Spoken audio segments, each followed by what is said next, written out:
या इसे हम कहते हैं यूक्लिड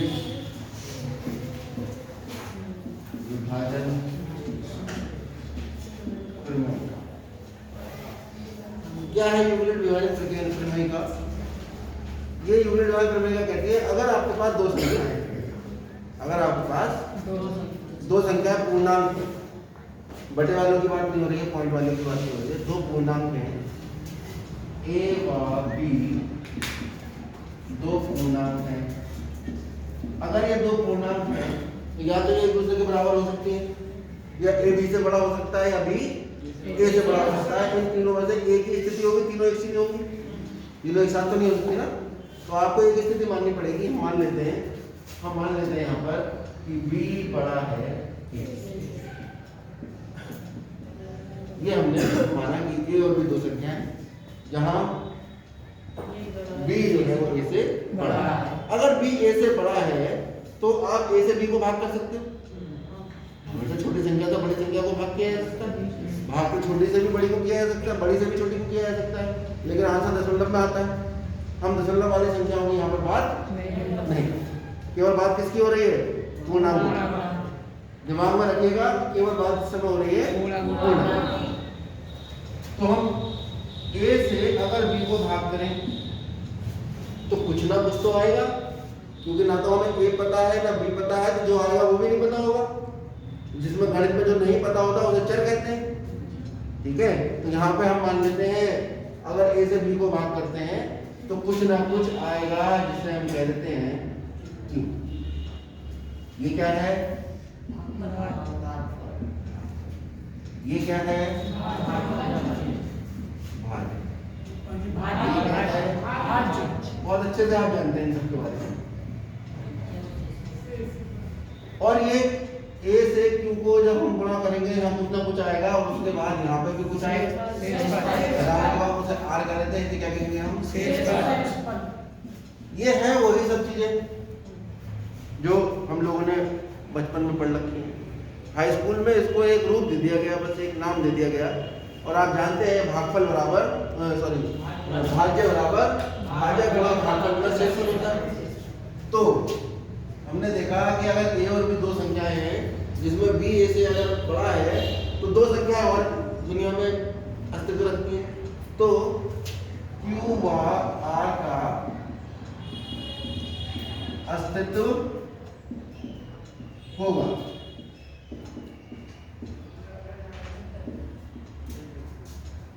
जहां q व r क्या होंगी? पूर्णांक है। और अस्तित्व किस प्रकार का होगा? अस्तित्व इस प्रकार का होगा कि भाज्य बराबर होना चाहिए भाजक गुणा भागफल प्लस शेषफल। क्या शेषफल कभी भाजक से बड़ा हो सकता है? नहीं होता, तो तभी तो शेषफल कहते हैं उसको। तो इसका मतलब जो शेषफल है यानी r, वो हमेशा छोटा होगा किससे? और क्या शेषफल सबसे छोटा मान शेषफल का कितना हो सकता है जो आपने बचपन से पढ़ा है? अरे बचपन से जो आपने पढ़ा है शेषफल का सबसे कम मान 0 होता है, तभी तो कहते हैं कि भाई भाग खत्म हो गई। और नहीं तो 2, 3, 4, 5 जो भी शेषफल आता है वो शेषफल हमेशा भाजक से छोटा होता है, और शेषफल हमेशा 0 से बड़ा होता है। या यही जो बात लिखी है यहाँ, यही है आपका यूक्लिड विभाजन। जो किताबों में देख के आपको घबराहट हो गई कि ये पता नहीं क्या है, ये कुछ नहीं है। ये आपका 5वीं क्लास में जो भाग सीखनी शुरू करी थी आपने, उसी को इन्होंने अलग तरीके से प्रस्तुत कर दिया। ठीक है, सबका नाम लिख दिया, ए बी सी। ए कौन है? बोले भाजक है। बी कौन है? भाज्य है। क्यू कौन है? भागफल है। आर कौन है? शेषफल है। अगर ये सब ये होते हैं तो आपने ये भी पढ़ रखा है कि भाज्य बराबर भाजक गुणा भागफल प्लस शेषफल, और शेषफल हमेशा भाजक से छोटा होता है और 0 से बात खत्म। आपकी किताब में हो सकता है ये किसी और शब्दों में लिखा हो, हमने ये आपको समझाने के लिए बता दिया है आप अपनी कॉपी में अपनी किताब से ही लिखें, इसको आप समझने के लिए नोट करें। समझने के लिए चीज़ें अलग होती हैं और लिखने के लिए चीज़ें अलग होती हैं, लेकिन जब हमें लिखा हुआ याद नहीं होता है तो समझा हुआ भी अगर हम लिख देंगे तो हमें पूरे नंबर मिल जाएगा। क्लियर हो गई बात? तो कभी कभी एग्जाम में ये सिर्फ ये लिखने को आ जाता है। अब इसका फायदा में दुनिया में बिना फायदे के तो कोई चीज़ चली नहीं रही है। अब इसका हम फायदा उठाते हैं कि ये किस तरह के सवाल हम इससे हल करें। देखिए प्रश्नावली 1.1 का हम सबसे पहले लेते हैं दूसरा सवाल। 1.1 का हम लेंगे। क्या कह रहा है ये सवाल? दर्शाइए कि कोई भी धनात्मक विषम पूर्णांक, दर्शाइए कि, सब लोग प्रश्न नोट करेंगे, कोई भी धनात्मक, जिनके पास किताब है वो किताब से नोट कर लें, विषम पूर्णांक हो जाएगा 6q + 1,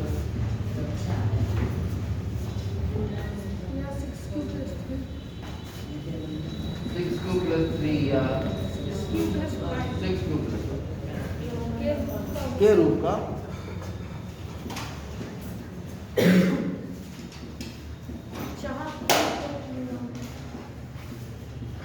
जहाँ Q कोई पूर्णांक है।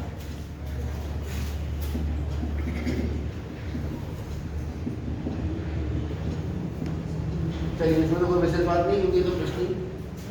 अब विशेषता ढूंढते हैं। आप ये देखिए कि Q क्या होता है अगर हम इसके हिसाब से चलें, भागफल, और प्लस में जो लिखा होता है वो क्या होता है? तो भागफल और शेषफल तो वैसे भी हमें तभी पता लगते हैं जब ए और बी पता हो, या उसके बिना पता लग जाते हैं? नहीं पता लगते। क्लियर हो गई बात ये? अच्छा, यहाँ जो आता है, यहाँ ये हमेशा कौन आता है?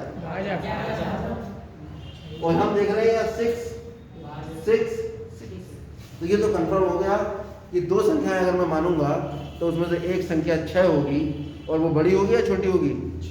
छोटी। क्लियर हो गई बात? तो माना B एक पूर्णांक है जहां B जो है वो बड़ा है किससे? तो अगर दिमाग में आप सोचें B अगर 6 से बड़ा है तो हम 6 से भाग करेंगे B को, तो क्या आएगा ये? और क्या आएगा? R। यहाँ B को कैसे लिख पाओगे तुम? 6B + R। तो दो पूर्णांक Q व R का अस्तित्व होगा। ये तो फिर मैं कैसे बता रहा हूँ ना, है ना भाई? अगर दो संख्याओं में से एक संख्या छोटी है एक बड़ी है, तो अगर दो छोटी बड़ी संख्याएं हैं, दोनों को पे एक साथ में विचार करूंगा तो हमेशा छोटी से बड़ी को भाग करूंगा, तो जैसे भाग करूंगा कुछ ना कुछ भागफल आएगा और कुछ ना कुछ भागफल को मैं क्यों कहा करूंगा और शेषफल को मैं आर कहा करूंगा। और मैं कह रहा हूँ, मैं पढ़ा रहा हूँ तुम्हें, तुम क्या कहोगे? जो मैं कह रहा हूँ, तो तुम भी भागफल को क्या कहोगे? क्यों। और शेषफल को क्या कहोगे? क्या कहोगे? शेषफल को भागफल को क्लियर हो गई बात? क्यों आर का अस्तित्व होगा? कैसा अस्तित्व होगा? B बराबर हो जाना चाहिए 6 गुणा Q प्लस, और R किस प्रकार का होता है? आप देखो R हमेशा छोटा होता है भाजक से, और हमारा भाजक कौन है यहाँ पर? तो R छोटा होगा 6 से, और किससे बड़ा होगा? 0 से। और R क्या है? और R किससे छोटा है? किससे बड़ा है? 0 से, या बराबर है। तो R के संभावित मान क्या होंगे?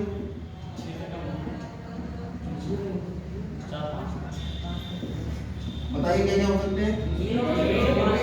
0, 1, 2, 3, 4, 5 होंगे।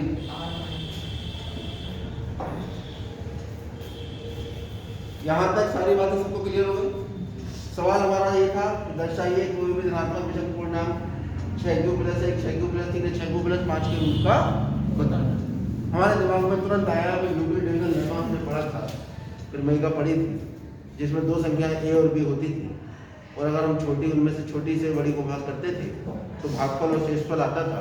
भागफल को क्यों कहते थे और शेषफल को आर, और हम उन्हें इस रूप में लिख सकते थे b बराबर a क्यू प्लस आर। और हमने जैसे ये देखा b बराबर a क्यू प्लस आर, हमने ये देखा कि भाई हमारे पास जो दे रखा है 6 Q plus 3, 6 Q plus 1, 6 Q plus 5 दे रखा है, तो इसका मतलब क्यू तो भागफल होता है, तो इसकी गुणा में एक जो संख्या है तो a है या b है। और इधर जो संख्या आती है वो a क्यू यानी छोटी वाली आती है, यानी एक संख्या कितनी हो गई 6, और इससे बड़ी संख्या का मान लिया मैंने, जहां पे मैंने बता भी दिया कि b बड़ा है 6 से, और b अगर 6 से बड़ा है तो 6 से अगर b को भाग करोगे तो कुछ ना कुछ भागफल आएगा और कुछ ना कुछ शेषफल आएगा, और आप b को लिख सकते हो 6 क्यू प्लस आर। यूक्लिड विभाजन क्रमिका से चाहो तो लिख लो, तो लिखा मैंने ये यूक्लिड विभाजन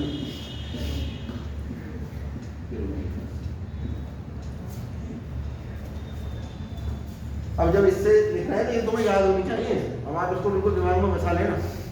अच्छा ये आ गया, तो आर के संभावित मान ये हो गए। जब आर के संभावित मान ये हो गए तो बी के संभावित मान क्या क्या होंगे भाई, ये वाले आर के मान ये लगाते जाओगे, पहले 0 लगाओगे तो बी का संभावित मान मतलब क्या हो सकता है 6 प्लस 0, फिर उसके बाद क्या हो सकता है 6 क्यू प्लस 1, उसके बाद क्या हो सकता है 6 प्लस 2, है ना। तो बी के संभावित मान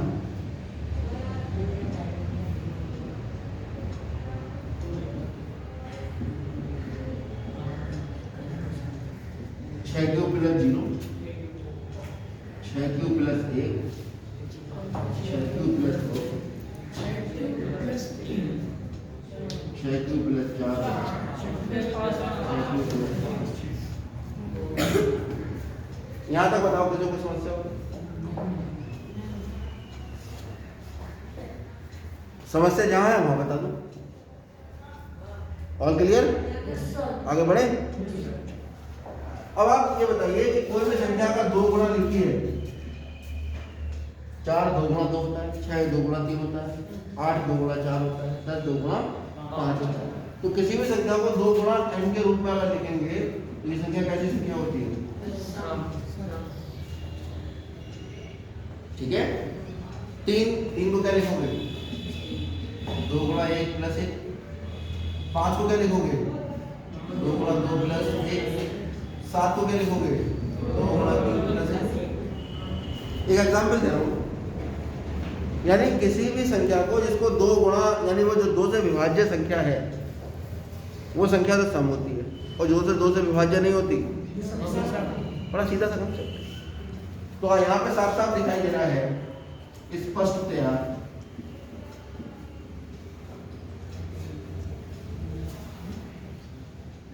हम देख रहे हैं यहाँ पर 6 क्यू प्लस 2 व 6 क्यू प्लस 4।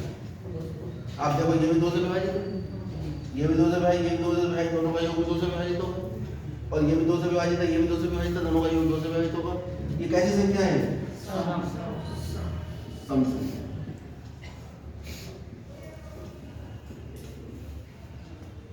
ये तो सम संख्या नहीं है ना, ये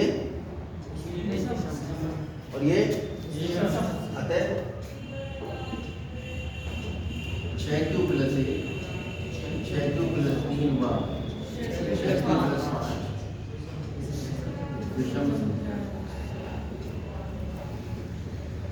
अब आप सवाल बता दीजिए, सवाल क्या कह रहा है आपका? दर्शाइए, हटा दीजिए।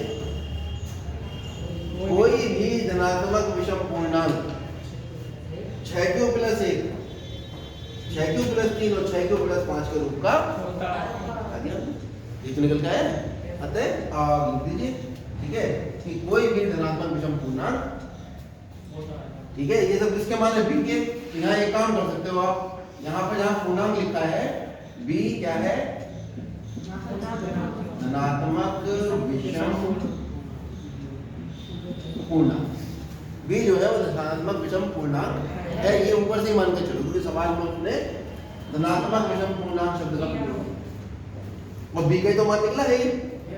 इसका मतलब बी के संभावित मान ये होंगे, इनमें से ये सम है और ये विषम है। अतः कोई भी पूरा सवाल जो कहा देंगे होता है, ये मैं आपको समझा चुका हूँ कितनी सी। और बेटा ये मैं बता देता हूँ, अगर ये मैंने डेटा डेट लगा हुआ किसी कॉपी में देख लिया, अभी चेक कर लेना, समझ लो